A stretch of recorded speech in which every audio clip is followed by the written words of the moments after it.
Hey guys, and welcome back to this channel. In this video, I'll be showing you guys how you can submit a home evaluation in Heartopia.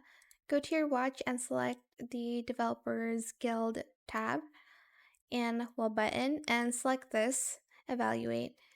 Make sure it's the house you want to evaluate. I've been evaluating the same house for the last week, so I'm just going to press submit. Evaluate this home.